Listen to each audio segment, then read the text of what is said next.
बाली वध के प्रसंग में जो इन्होंने कहा कि राम जी ने बाली का वध वृक्ष की ओट से छिपकर नहीं किया है, वहां पर तो मैंने प्रमाण दे दिया, रामचरितमानस से भी दे दिया, नारायणीय से भी दे दिया, और मान्य ग्रंथों में जो आर्ष ग्रंथ हैं उनमें आनंद रामायण और अध्यात्म रामायण से भी दे दिया। वृक्ष खंडे तिरो भूत्वा इत्यादि शब्दों से, श्लोकों से मैंने बहुत विस्तृत प्रमाणों के साथ इस पर अपना वीडियो सार्वजनिक कर दिया था। अब ये कहते हैं क्षिप्तान वृक्षान समाविध्य विपुलाश्च तथा शिलाः वाला जो श्लोक ये बोल रहे हैं वो है तो वाल्मीकि रामायण के किष्किंधा कांड का ही श्लोक, गलत नहीं है, लेकिन ये कहां की बात कहां घुसा रहे हैं। जब बाली का अधः पतन हो गया, भगवान ने बाण मार के बाली को गिरा दिया, बाली जो है सो युद्ध से विरत हो गया, मृत प्राय हो गया, मरने वाला है। तो तारा आई वहां पर रोते हुए, जो उसकी पत्नी है, वह रोने लगी कि आपके जैसे महापराक्रमी का वध ऐसे कैसे हो रहा है, कैसे हो गया। तो उस समय वहां जो अन्य वानर जन उसके साथ आए थे और जो पहले भी एक दो कुछ थे, उन्होंने तारा को बताया है कि यह कैसे मरा। उसमें उन्होंने कहा क्षिप्तान वृक्षान समाविध्य। अब ये कह रहे हैं कि जो है सो छिप कर कैसे बाण हृदय में मारेंगे, हृदय में मारेंगे तो सामने से न मारेंगे भैया मेरे। इसीलिए तो कहा आप बुरा मत मानिएगा, लेकिन यदि आप अभी दृष्टि युक्त होते तो आपको दिखा देते कि कैसे लक्ष्य भेद किया जाता है, छिपकर भी और सामने से भी। सेना जब गोली चलाती है तो छिपकर ही ओर से चलाती है, लेकिन गोली सीने में मारती है। बंकर समझ में आती है आपको बात? बंकर शब्द आपने सुना है? बंकर के अंदर सेना छिपकर सामने वाले को गोली मारती है, गोली सीने में लगती है, लेकिन सेना छिपी हुई रहती है। आपको तीर चलाने के लिए और गोली मारने के लिए पूरे शरीर के साथ सामने आना आवश्यक नहीं है। आप बाहर से भी केवल आपका लक्ष्य जितना है, जितने में आपकी गोली निकल जाए, जितने में आपका बाण निकल जाए, उतना भी अवकाश मिल जाए तो धनुर्धर और पराक्रमी योद्धा निकाल देगा वहां से। हम लोग धनुर्वेद की ही परंपरा से हैं। मेरे पिताजी तक सिद्ध धनुर्धर हुए हैं, मेरे पिताजी अभी जीवित हैं। यदि आपके पास भगवत कृपा से दृष्टि होती तो आपको दिखा देते कि कैसे छिपकर बाण चलाया जा सकता है और हृदय में बाण जाकर लगेगा। तो यहाँ क्षिप्तान वृक्षान समाविध्य का ये जो श्लोक बता रहे हैं, ये वानरों ने बताया है कि बाली जब युद्ध कर रहा था तो वह वृक्षों को, पर्वतों को, शिलाओं को फेंक रहा था। तो बाली को तो पता नहीं था कि मुझे तीर लगने वाला है, वो तो सुग्रीव से स्वाभाविक युद्ध कर रहा था। उस समय उसने जो शिला पर्वतादि वृक्षादि का सामने प्रक्षेपण किया तो भगवान ने उसी समय तीर चलाया। तो वह तीर जो है वह उन वृक्षों को, शिलाओं को बेधता हुआ वज्र के समान जाकर बाली के हृदय स्थल में जाकर प्रविष्ट हो गया। ये अर्थ है उसका। कहां की बात कहां जाकर आप घुसा रहे हैं। आजकल भी जो स्नाइपर शूटर होते हैं वो छिपकर ही गोली चलाते हैं, लेकिन गोली सीधे सीने में मारते हैं कि नहीं मारते हैं? छिपकर मारने का अर्थ ये नहीं कि पीठ में मार दिया या कहीं और मार दिया, मारा हृदय में ही है। लेकिन वह वृक्ष की ओट से, वृक्ष खंड के तिरोभाव से वह उन्होंने बाण संधान किया है भगवान ने। मैंने आनंद रामायण से, अध्यात्म रामायण से श्लोकबद्ध प्रमाण दे दिया, फिर भी इस व्यक्ति को बात समझ में नहीं आती है। कहां का श्लोक कहां उठाकर चेप रहे हैं। वो वानरों ने तारा को समझाया है और समझाने में कहा है कि बाली के द्वारा चलाए गए शिला पर्वत आदि का वेधन करते हुए बाण लगा है बाली को आकर। भगवान से बाली का कोई प्रत्यक्ष साक्षात द्वंद्व युद्ध नहीं हुआ है, ऐसा कहीं वर्णन मुझे तो नहीं मिला है, बल्कि उसका उल्टा ही वर्णन मिला है। तो इस प्रकार से आप धर्म को न फैलाएं और शास्त्रीय मत को स्वीकार करें। तो इस प्रकार से आपने देखा कि रामभद्राचार्य जी की तुलना न तुलसीदास जी से हो सकती है, न सूरदास जी से हो सकती है, महर्षि वाल्मीकि से भी नहीं हो सकती है। मैं तो कहता हूं कि यह घोषणा कर देनी चाहिए, वेद मंत्रों में बदलाव तो ये करना चाहते ही हैं। देव शांति को देव क्रांति करवाने वाले महानुभाव कहते हैं कि मैं वेद की रक्षा कर रहा हूं। तो मुझे तो लगता है कि यह कहना चाहिए कि पूर्व काल में रामभद्राचार्य जी के ही श्वास से चारों वेद निश्रित हुए थे, जिसको भगवान नारायण ने समझा ग्रहण करके, और फिर वेद मध्यापयद विधिम, ब्रह्मा जी को वेद पढ़ाया। तो भगवान रामभद्राचार्य जी का मंदिर तुम लोग अयोध्या में बनवा दो। मैं तो इनको अब मनुष्य मानता ही नहीं, ये तो सीधे भगवान हैं। और इन्हीं का मंदिर अयोध्या में बनना चाहिए, इन्हीं का मंदिर काशी में बनना चाहिए, इन्हीं का मंदिर मथुरा में बनना चाहिए। क्योंकि कहते हैं लोग कि इन्होंने जैमिनी संहिता से प्रमाण दिया। और कौन सी जैमिनी संहिता? जो ऋग्वेद में है, जबकि सत्य यही है कि ऋग्वेद में जैमिनी संहिता आज तक मुझे या किसी भी अन्य वैदिक विद्वान को तो नहीं मिली। और ये कहते हैं कि मैंने प्रमाण दिया है, इनके चेले बताते हैं, तो भैया ऋग्वेद की जैमिनी संहिता सामने प्रस्तुत करो। ये बात मैं पिछले 1 सप्ताह से कह रहा हूं, इस बात पर ये चर्चा नहीं करते। तो ये असाधारण जगत गुरु हैं। तुलसीदास जी के, सूरदास जी के, वाल्मीकि जी के भी ऊपर बैठे हुए हैं। और सभी शंकराचार्य प्रारंभ करके वल्लभाचार्य पर्यंत सभी आचार्य इनके अंदर प्रतिष्ठित हैं। इनका कोई चेला इनको तुलसीदास का अवतार घोषित करके निकल जाता है, लेकिन तुलसीदास जी क्या कहते हैं? नाना पुराण निगमागम सम्मतम यत्। पुराण समर्थक है तुलसीदास जी। और ये जो अपने आप को तुलसीदास का अवतार घोषित करवाते फिर रहे हैं, ये कहते हैं पुराण हमारे प्रमाण कोटि में नहीं आते। इनका एक चेला कहता है कि गुरुदेव में मुझे साक्षात वेदव्यास जी के दर्शन होते हैं, और वेदव्यास जी ने जिन पुराणों का प्रवर्तन किया उन्हीं पुराणों को ये प्रमाण नहीं मानते। फिर एक कह रहा है कोई चेला कि महर्षि वाल्मीकि से भी इनकी तुलना नहीं हो सकती। क्यों? क्योंकि महर्षि वाल्मीकि जो है सो 22 भाषा शायद नहीं जानते होंगे। क्या कहें हम। खैर, बिंदु पर आते हैं। अब इन्होंने एक नया प्रलाप किया है कि शेषनाग जी के अवतार भगवान लक्ष्मण नहीं हैं। भगवान श्री कृष्ण ने गीता में बहुत सुंदर कहा, अधर्मं धर्ममितिया मन्यते तमसावृता सर्वार्थान विपरीताश्च बुद्धि सा पार्थ तामसी। अर्जुन, अधर्म को ही जो धर्म मान ले और धर्म को ही जो अधर्म मान ले, इस प्रकार से प्रत्येक विषय में जो विपरीत ही अर्थ लगाए, ऐसी बुद्धि को तामसी कहते हैं। उसी तामसी बुद्धि से ग्रस्त यह व्यक्ति हो गया है। भगवान लक्ष्मण, देखिए कोई भी संप्रदाय हो, यदि आप चतुर्व्यूह मत पर चल रहे हैं तो चतुर्व्यूह में आप 4 मानेंगे। यदि आप निर्गुणोपासक हैं तो 4 मानेंगे। कैसे कैसे? विश्व, तेजस, प्राज्ञ और अव्यक्त, ये 4 मानेंगे उपनिषद के मत से।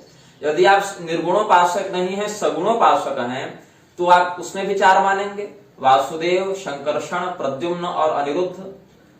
यदि आप सगुणोपासक में भी विष्णु परक न होकर, कृष्ण परक न होकर, श्री राम परक हो, मतलब कि वैकुंठ परक न होकर साकेत परक आराधना करते हो, तो उन्हीं 4 के नाम जो है सो राम तापनीय श्रुति के अनुसार राम, लक्ष्मण, भरत और शत्रुघ्न हो जाएंगे। और यदि आप सगुण निर्गुण से विलक्षण मात्र तात्विक उपासना करते हैं, फिर भी ब्रह्म, जीव, मन और अहंकार मानेंगे।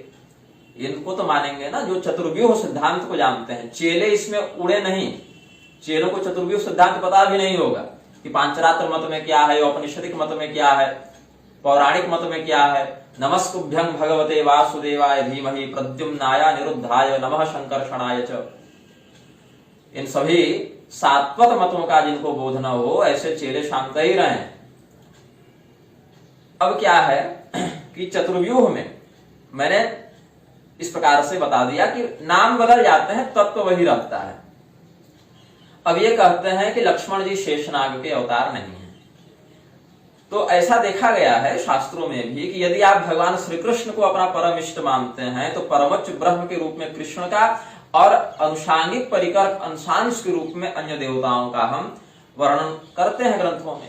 यदि आप भगवान श्री रामचंद्र जी को परम इष्ट मानते हैं, तो फिर अन्य देवता उनके अनुषांगिक परिकर गण के अंतर्गत सम्मिलित हो जाते हैं, उन्हीं के अंश में। भगवान शिव के रूप में यदि आप ब्रह्म को पूजना चाहते हैं, तो वह ब्रह्म आपके लिए शिववत हो जाता है और अन्य देव उसके परिकर गण हो जाते हैं। वस्तुतः इनमें भेद नहीं है। प्रधान रूप से आप जिसका आराधन अर्चन करें, उस रूप को ब्रह्म अपने सामने केंद्र में रख देते हैं, बाकी रूप उसके परिकर गण हो जाते हैं। मुंडमाला तंत्र में क्या कहा? रुद्रस्य चिंतनात् रुद्रो विष्णु स्यात् विष्णु चिंतनात्। है वही तत्व। रुद्र भाव से आराधना करो तो रुद्रवत, विष्णु भाव से आराधना करो तो विष्णुवत परिलक्षित होता है। भृंगिरिटी संहिता में भी कहा, एकैव शक्ति परमेश्वरस्य भिन्ना चतुर्धा व्यवहार काले अथवा विनियोग काले, दोनों पाठ मिलता है। तो अब हम कुछ प्रमाण प्रस्तुत करेंगे, शास्त्रगत प्रमाण प्रस्तुत करेंगे। अच्छा, लोग कहते हैं कि मैं मोबाइल में देख कर बोलता हूं, है ना। तो मैं भाई रट्टू तोता नहीं हूं कि रटने के नाम पर कुछ भी बोलकर निकल जाऊं और अशास्त्रीय बातों का ढिंढोरा पीटते रहूं। मैं विधिवत ग्रंथ को देखता हूं, पढ़ता हूं, समझता हूं अगर भ्रम हो तो गुरुजनों से पूछता हूँ और अधीति बोधाचरण प्रचारण के बाद कुछ कहता हूँ। तो मैं जो आपको बताऊंगा वह देखकर इसीलिए बताऊंगा ताकि अपनी मस्तिष्क पर मुझे अति अभिमान न हो जाए और कहीं मेरे मुख से कोई अनृत वाक्य, अशास्त्रीय वाक्य न निकल जाए। इसीलिए मैं बहुत ही सावधानी पूर्वक ग्रंथ को सामने रखकर उसके मत को बढ़िया से देखकर समझकर फिर आपको बताता हूँ। क्योंकि जो व्यक्ति दावा करता है कि ऋग्वेद से लेकर हनुमान चालीसा तक मेरे कंठ में है, वो व्यक्ति उन्हीं ग्रंथों के उन श्लोकों और प्रमाणों को नहीं जानता। क्यों? क्योंकि पढ़ने की प्रवृत्ति नहीं है ना। अहंकार हो गया कि मैं सर्वज्ञ हूं, एको हम द्वितीयो नास्मि, द्वितीयो नास्ति। लेकिन वहां जो अस्ति पदवाच्य है वो भी इनके लिए अस्मि ही बन जाता है, क्योंकि अस्मि की अतिरिक्त अस्ति का भी अस्तित्व स्वीकार नहीं करना चाहते। तो एको हम द्वितीयो नास्मि ही कहना पड़ेगा इनको, क्योंकि नास्ति के लिए इनको जो है सो अन्य का भी अस्तित्व निषेधात्मक ही सही लेकिन स्वीकार करना पड़ेगा। अब इसमें मैं प्रमाण देता हूं। पद्म पुराण के उत्तरखंड के अध्याय 242 के श्लोक 94, 95, 96 क्या कहते हैं वेदव्यास जी? कैकेय्यां भरतो यज्ञे पांचजन्यान् शचोदितः सुमित्रा जनयामास लक्ष्मणं शुभलक्षणं शत्रुघ्नं च महाभागा देव शत्रु प्रतापनम् अनंतांशेन संभूतो लक्ष्मणः परवीरः सुदर्शनां साक्षत्रुघ्नः संजज्ञेमित विक्रमः ते सर्वे वृथुस्तत्र वैवस्वत मनोः कुले। सूर्य पुत्र भगवान वैवस्वत मनु के कुल में, जिनके कुल में फिर इक्ष्वाकु इत्यादि आगे हुए, उनमें क्या कहते हैं? कैकेयी जी से पांचजन्य शंख के अंशीभूत भरत जी का अवतार हुआ। फिर सुमित्रा ने लक्ष्मण को जन्म दिया। लक्ष्मण जी कौन है? अनंतांशेन संभूतो लक्ष्मणः परवीरः। अनंत भगवान के शेषनाग के अंश से लक्ष्मण जी उद्भूत हुए हैं। शत्रुघ्नं च महाभागा देव शत्रु प्रतापनम, और जो देवताओं के शत्रु राक्षसों का संहार करने वाले शत्रुघ्न जी हैं, वो कौन है? सुदर्शन चक्र के अंश से उत्पन्न हुए हैं। और भगवान तो फिर भगवान है, नारायण है। तो ते सर्वे वृथुस्तत्र वैवस्वत मनो कुले, ये कहा पद्म पुराण में। अब विष्णु धर्मोत्तर पुराण के प्रथम खंड के अध्याय 212 के श्लोक 20, 21, 22 को आप देखें। क्या कहते हैं? दुष्टानां निग्रहार्थाय चतुर्मूर्तिर्जनार्दनः। जो मैंने आपको चतुर्व्यूह सिद्धांत भी बताया, भगवान जनार्दन नारायण 4 स्वरूपों से, चतुर्व्यूहात्मक रूप से अपने धर्म का जो विनाश कर रहे हैं, ऐसे दुष्टों के निग्रह के लिए अवतरित हुए। कहाँ हुए? जातो रघुकुले राजन पुत्रो दशरथस्यतु, रघुकुल में दशरथ जी के पुत्र के रूप में। अंशेन वासुदेवस्य जातो रामो महायशाः संकर्षणस्य चांशेन लक्ष्मणः परवीरः प्रद्युम्नस्य तथांशेन भरतो धर्मवत्सलः अनिरुद्धस्य चांशेन शत्रुघ्नः सुमहाबलः। जो मैंने चतुर्व्यूह बताया ना, वासुदेव, संकर्षण, प्रद्युम्न और अनिरुद्ध, उन्हीं को यहाँ पर रामानंद संप्रदाय में जो राम जी को केंद्र में रखकर आराधना करते हैं, तो रामानुसार अगर इनका हम ध्यान करें तो क्या हो जाएगा? भगवान वासुदेव श्री रामचंद्र जी के रूप में, भगवान संकर्षण जो शेषनाग हैं वो लक्ष्मण के रूप में, भगवान प्रद्युम्न जो मनस्तत्व के अधिष्ठाता देवता हैं वो भरत, और अहंकार तत्व के अधिष्ठाता देवता अनिरुद्ध शत्रुघ्न के रूप में आ जाएंगे। अब इसके बाद गरुड़ पुराण के मोक्ष कांड के 18वें अध्याय के 9वें श्लोक को देखें। सुमित्रांशो दशरथा जातो यो लक्ष्मणः खग। गरुड़ जी को भगवान क्या कह रहे हैं? सुमित्रा के गर्भ से दशरथ के पुत्र के रूप में जो लक्ष्मण जी आए वो कौन है? सोऽपि शेषस्तु विज्ञेयो वाव्यदंतांश संयुतः। अनंत के अंश से शेषनाग जो हैं वही दशरथ पुत्र के रूप में सुमित्रा के गर्भ से लक्ष्मण के रूप में आए। अब हम स्कंद पुराण के वैष्णव खंड में जो अयोध्या जी का महात्म्य है उसके दूसरे अध्याय के 45वें श्लोक का श्रवण करेंगे, वर्णन करेंगे। यस्मिन् रामाज्ञया वीरो लक्ष्मणः परवीरः प्राणानुत्सृत्य योगेन ययौ शेषात्मतां पुरा। अयोध्या जी कौन सी नगरी है? जहां पर भगवान श्री रामचंद्र जी की आज्ञा से स्वधाम गमन के समय अपनी लीला को पूर्ण करके योग बल से लक्ष्मण जी पुनः शेषनाग के स्वरूप को धारण कर लेते हैं। अब आप देखिए लिंग पुराण के उत्तर भाग के अध्याय 5 के श्लोक 146 और 147 को।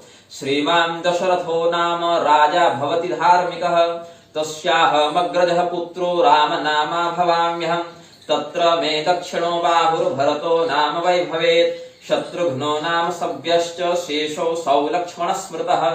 भगवान नारायण क्या भविष्यवाणी करते हैं कि जो दशरथ नाम के परम धार्मिक राजा होंगे उनका मैं बड़ा पुत्र बनकर आऊंगा, ज्येष्ठ पुत्र बनकर आऊंगा, मेरा नाम राम होगा। मेरी जो दक्षिण भुजा है वह भरत के रूप में अवतरित होगी, मेरी जो बाएं भुजा है वह शत्रुघ्न के रूप में अवतरित होगी, और जो शेष नाग है वह लक्ष्मण के रूप में आएंगे। शेषो सौ लक्ष्मण स्मृतः। भगवान महादेव का अब वर्णन यहाँ पर देखें, उन्होंने क्या वर्णन किया है। पद्म पुराण के उत्तर खंड के अध्याय 76 के श्लोक 15, 16, 17 और 18 को देखें।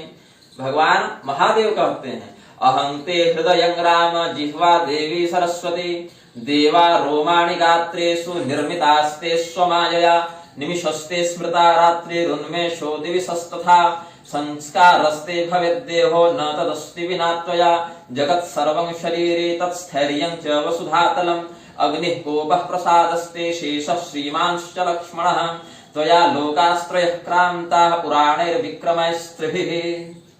अब क्या कहा भगवान महादेव ने कि हे रामचंद्र जी, मैं आपका हृदय हूँ, भगवती सरस्वती आपकी जिह्वा हैं, जितने भी देवता हैं वे सब आपकी ही माया से निर्मित आपके रोमकूप हैं। आपका नेत्र बंद करना और नेत्र खोलना ही दिन और रात है। जितने संस्कार हैं वो आपके शरीर के अंग हैं, जिनके बिना संसार नहीं चल सकता। यह संपूर्ण संसार आपका ही शरीर है। आप विश्व रूप हैं, विराट नारायण हैं। आपके जो स्थैर्यत्व है उसी का अंश धारण करके पृथ्वी स्थिरता को धारण करती है। आपका जो क्रोध है वही अग्नि है, और आपकी जो कृपा है वही शेषनाग के अवतार श्रीमान लक्ष्मण जी हैं। आपके ही द्वारा तीनों लोक व्याप्त हैं, ऐसा पुराण और वेद कहते हैं। भगवान महादेव ने कहा, आनंद रामायण में जो लक्ष्मण कवच है उसका विनियोग देखें। श्री लक्ष्मणो देवता शेष इति बीजम सुमित्रानंदन इति शक्ति रामानुज इति कीलकम रामदास इत्यस्त्रम रघुवंशज इति कवचम सौमित्री इति मंत्रः। और उसी लक्ष्मण कवच में क्या कहते हैं, सीता वाक्य करः पातु मम वाणी सदात्रहि सौम्य रूपः पातु जिह्वान अनंतः पातु मे द्विजान। अनंत भगवान के नाम से यहाँ लक्ष्मण जी को आनंद रामायण के लक्ष्मण कवच में संबोधित किया गया है। फिर देखिए, वैष्णवों में सात्वत संहिता, अनिरुद्ध संहिता इत्यादि पांचरात्र ग्रंथों की बड़ी मान्यता है। हम भी मानते हैं। मैं भले रामानुज या रामानंद संप्रदाय में दीक्षित नहीं हूँ, लेकिन जो बात मान्य है वो तो सबों के लिए मान्य है ना, चाहे उस विधान से मैं दीक्षित हो या न हो। तो क्या कहते हैं सात्वत संहिता में, पद्म नाभादयो देवा, अध्याय 9 में देखेंगे, 9वें अध्याय में, पद्म नाभादयो देवा वाच्यास्तेषां क्रमेण तु पद्म नाभो ध्रुवो अनंतः शक्त्यात्मा मधुसूदनः। इसमें भगवान को क्या कहा, अनंतः। इस अनंत शब्द के भाष्य में स्वामी अलसिंह भट्ट क्या लिखते हैं, बलभद्र लक्ष्मण वप्युक्त प्रायाविति बोध्यम। अनंत शब्द से बलराम और लक्ष्मण इत्यादि को भी समझना चाहिए। क्यों? क्योंकि आगे स्पष्ट किया उन्होंने, अनंतः प्रथमं रूपं लक्ष्मणश्च ततः परम बलभद्रस्तृतीयस्तु कलौ कश्चित् भविष्यति। सत्य युग में अनंत के रूप में शेषनाग होते हैं, त्रेता युग में लक्ष्मण के रूप में होते हैं, तीसरे युग द्वापर युग में बलराम के रूप में होते हैं, और कलौ कश्चित् भविष्यति, कलयुग में कोई आएंगे। तो कौन आएंगे कलयुग में, इसका वर्णन फिर आगे हम उपनिषद के मत से आपको बताते हैं। तब तक आगे अनिरुद्ध संहिता के अध्याय 5 के श्लोक 32 को देखें आप। संकर्षणात्मिका साक्षात् विज्ञान बलवारिधिः अनंतो भगवान विष्णु शक्तिमान पुरुषोत्तमः। भगवान विष्णु की जो विज्ञान बल से युक्त जो शक्ति है वह संकर्षण कहलाती है, अनंत कहलाती है। उसी संकर्षण शक्ति के अवतार भगवान लक्ष्मण जी हैं। अब कैसे हैं, इसके लिए आप संकर्षणोपनिषद का अध्ययन करें। वेद का मैं प्रमाण देता हूं। क्या कहा, शेषो हवै वासुदेवात् संकर्षणो नाम जात आसीत् सो कामयत प्रजाः सृजेयेते। भगवान वासुदेव से उनका संकर्षणात्मक स्वरूप उद्भूत होता है। अब वह संकर्षण स्वरूप क्या कहते हैं, स भवान युग संधि काले स्वेन रूपेण युगे युगे तेनैव जायमानः स्वयमेव सौमित्री रैक्ष्वाके वंशे जायमानो रक्षांसि सर्वाणि विनिघ्नं चातुर्वर्ण्य धर्मान् प्रवर्तयति। वही भगवान शंकरषण युग संधि काल में, त्रेता और द्वापर की संधि में क्या करेंगे, सौमित्री मतलब सुमित्रा नंदन के रूप में इक्ष्वाकु वंश में जाकर राक्षसों का विनाश करके चातुर्वर्ण धर्म की रक्षा करेंगे, कहा ना। फिर क्या कहा, स एव भगवान युग संधि काले शरदभ्रसन्निकाशो रौहिणेयो वासुदेवः सर्वाणि गदाब्जायुध शास्त्राजन्य मंडलान् निराचिकीर्षति भूभारमखिलम निचखान। वही भगवान शंकरषण रोहिणी के पुत्र के रूप में वसुदेव के अंश से फिर बलराम के रूप में अवतरित होंगे। फिर क्या कहा, कलयुग में स एव भगवान शेषः युगे तुरीयेऽपि ब्राह्मण्यां जायमानो रामानुजो भूत्वा सर्वान् उपनिषद उद्दीर्घयति सर्वाणि धर्मशास्त्राणि विस्तार इष्णुः सर्वानपि वैष्णवान् धर्मान् विजृंभयन् सर्वानपि पाषण्डान् निचखान। क्या कहा, वही भगवान अनंत शंकरषण शेष क्या करेंगे, कलियुग में, किसमें, युगे तुरीयेऽपि चतुर्थ युग में ब्राह्मण के कुल में जाकर भगवान रामानुजाचार्य जी के रूप में उपनिषद के मत का उद्धार करेंगे, धर्मशास्त्रों का विस्तार करेंगे, वैष्णव धर्म की प्रतिष्ठा करेंगे, पाखंडियों का निग्रह करेंगे। भार्गव पुराण इत्यादि में भी कहा, उद्धरतुम लक्ष्मणो योगी कृत्वा श्री भाष्यमुत्तमम् इत्यादि वचनों से हम समझते हैं कि शंकरषण भगवान के ही पौराणिक, वैदिक और तांत्रिक ग्रंथों में और ऐतिहासिक भी, मैंने आपको कहां प्रमाण दिया, वेद से प्रमाण दे दिया, सात्वत संहिता, अनिरुद्ध संहिता इत्यादि का तांत्रिक प्रमाण दे दिया, पद्म पुराण, स्कंद पुराण, लिंग पुराण, विष्णु धर्मोत्तर पुराण, गरुड़ पुराण इत्यादि का पौराणिक प्रमाण भी दे दिया। अब रामायण का प्रमाण आप ग्रहण करें। 36,000 श्लोकों में भगवान ब्रह्मदेव ने जो काकभुसुंडी को आदि रामायण, भुसुंडी महारामायण सुनाई है, उसके पूर्व खंड के 15वें अध्याय में भगवान वशिष्ठ ने लक्ष्मण जी का सहस्त्र नाम दशरथ को बताया है। तो वशिष्ठ गुरुदेव क्या कहते हैं, इदानीं चारों भाइयों का बताया है, पहले भगवान श्री रामचंद्र जी का, सीता जी का बताने के बाद क्या कहते हैं, इदानीं तव पुत्रस्य द्वितीयस्य महात्मनः नाम सहस्रकं वक्ष्ये सुगोप्यं देवतैरपि एष साक्षात् हरेरंशो देवदेवस्य सार्गिणः यः शेष इति विख्यातः सहस्रवदनो विभुः तस्यैतन्नाम सहस्रं वक्ष्यामि प्रयतः शृणु लक्ष्मणः शेषगः शेषः सहस्रवदनो नलः शंकरषणः कालरूपः सहस्रार्चिर्महानलः कालरूपो दुराधर्षो बलभद्रः प्रलम्बः कृतान्तः कालवदनो विद्युज्जिह्वो विभावसुः। आगे फिर जाकर यह भी कहा, यतिवेशो वीतभयः सुकेशः केशवः कृतः। यतिवेश से भगवान रामानुजाचार्य जी का, रामानुजो विजयते यति राजराजः संकेत कर दिया। और पहले क्या कहा कि यह जो तुम्हारा दूसरा पुत्र है, यह लक्ष्मण संज्ञक जो द्वितीय पुत्र है, यह शेषनाग है दशरथ। और कहा यह शेष इति विख्यातः सहस्रवदनो विभुः। तो राम भद्राचार्य जी क्या पढ़े हैं, क्या समझे हैं आज तक, कि मुझे तो बात समझ में नहीं आती। कौन से ऋग्वेद से, कौन से हनुमान चालीसा तक इनको कंठस्थ है। मैंने आपको रामायण से, वेद से, पुराण से, तंत्र से, अब छोड़िए रामचरितमानस से ही प्रमाण दे देता हूं आपको, क्योंकि तुलसीधर के बिना तो भगवान नैवेद्य नहीं लगाते, तो तुलसीदास जी की वाणी ही बता देता हूं। ये जो तुलसीदास जी के अवतार बने घूम रहे हैं, क्या कहे, जब लक्ष्मण जी को शक्ति बाण मेघनाद ने मारा है, तो भगवान लक्ष्मण शक्ति बाण के प्रभाव को सम्मानित करने के लिए मूर्छित हुए हैं। उस समय मेघनाद उनको उठाकर लंका ले जाने का जब प्रयास करता है, तो क्या हुआ, मेघनाद समकोटि सत जोधा रहे उठाई जगदाधार शेष किमी उठे चले खिसियाई।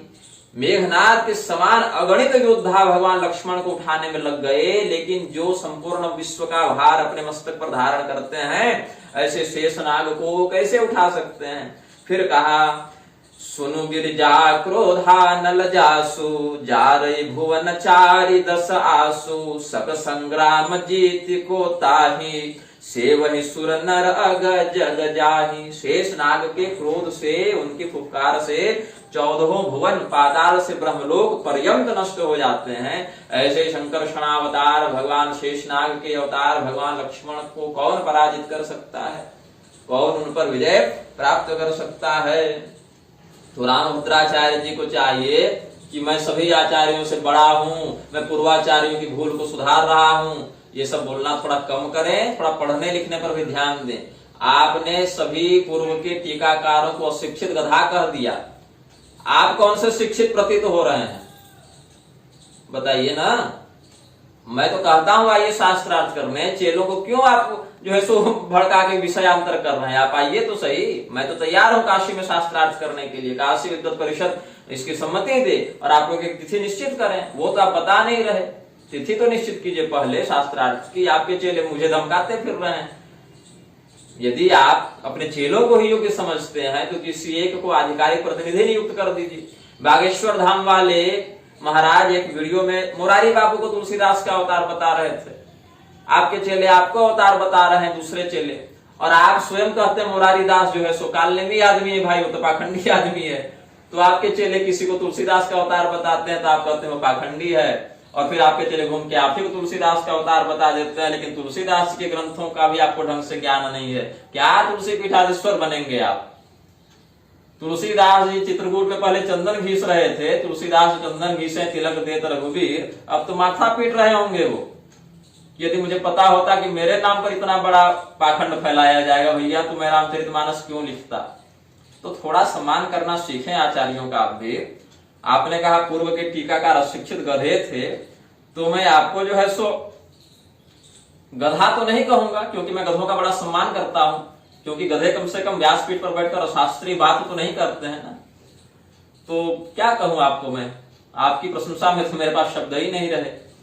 आपको ऋग्वेद से लेकर हनुमान चालीसा तक कंठस्थ है, आप सर्वशास्त्र विशारद हैं, वेद की आप रक्षा करते हैं, और इस प्रकार से आप मंच से कहते हैं, अधर्म का भाषण करते हैं। तो इस बात को कौन सा सभ्य व्यक्ति, कौन सा शिष्ट व्यक्ति, कौन सा शास्त्रनिष्ठ व्यक्ति सही मानेगा बताइए। धन बल और जन बल से आपने आज तक सैकड़ों लोगों का मुंह बंद करवाया, लेकिन इस बार आप रॉन्ग नंबर लगा बैठे। तो रॉन्ग नंबर में तो कल्याण नहीं होगा ना। तो रामरुद्राचार्य जी आप शास्त्रार्थ की तिथि तो पहले तय करें। आपने कहा मेरे धैर्य का बांध टूट रहा है, उसको तोड़ें। इतना बांध तोड़ देना कि मेरे जैसे लोग उसमें बह जाएं। क्यों नहीं तोड़ रहे हैं आप धैर्य का बांध? आप सादर आमंत्रित हैं काशी। आपने मुझे चुनौती दी ना कि अब काशी में बात होगी विद्वत परिषद के, शास्त्रार्थ परिषद के समक्ष, तो आइए ना। मैं तो कह ही रहा हूं, तिथि आप बताते नहीं है, केवल दूर से ललकारते रहते हैं। तो तिथि बताइएगा तब ना, कब जाकर शास्त्रार्थ करना है, कहां किसके सामने पहुंच जाए। आपने काशी जी का नाम लिया, परिषदों का नाम लिया, तो मैं तो तैयार हूं। आप आइए तो सही। वेद से, पुराण से, स्मृति से, तंत्र से, इतिहास से, काव्य से, भाष्य से, सबसे प्रमाण देने के बाद भी आप नहीं मानते हैं, तो आपको क्या माना जाए? शिक्षित माना जाए कि अशिक्षित माना जाए? ऊपर से दावा यह है कि पूर्व के टीकाकारों ने कोई भूल कर दी तो उसको सुधारना आपका काम है। एक सिरे से 100% टीकाकार जिस बात को कह रहे हैं उसको भी आप अगर गलत मानते हैं तो ये बात सही नहीं होगी। आपके चेले जो अवतार बताते घूम रहे हैं आपको, यही तो काशी नरेश कर रहे थे पौंड्रक के साथ, करुष देश के नरेश के साथ। अरे भैया द्वारिका वाला तो नकली वासुदेव है, असली तो तुम ही हो। पौंड्रक ने क्या कहा इस बात से? वासुदेव वतीर्णो मेकमेव न चापरः भूतानाम अनुकंपार्थं तं तु मिथ्याभिधाम त्यज। यही कहा ना कि अरे द्वारिका के वासुदेव तुम तो नकली हो, असली तो मैं हूं। मैं ही प्राणियों पर कृपा करने के लिए वासुदेव बनकर अवतरित हो गया हूं, इसीलिए तुम झूठा नाम अपना छोड़ दो। वही हाल आपका है। आपके चेले कहते हैं ये तो वाल्मीकि जी से भी बड़े हैं, ये तो सभी जगत गुरुओं से बड़े हैं, ये तो तुलसीदास से भी बड़े हैं। मैं तो कहता हूं कि इतना क्यों कर रहे हो? अरे भैया सीधे भगवान नारायण से ऊपर इनको करो ना। ये तो राम जी को कहते हैं कि मेरा शिष्य है। कोई राम भक्त यह नहीं कर सकता कभी कि भगवान ने सीता जी को निर्वासन दिया तो गलत किया, क्योंकि वह जानता है कि निर्वासन के पीछे पक्षियों का शाप निमित्त था।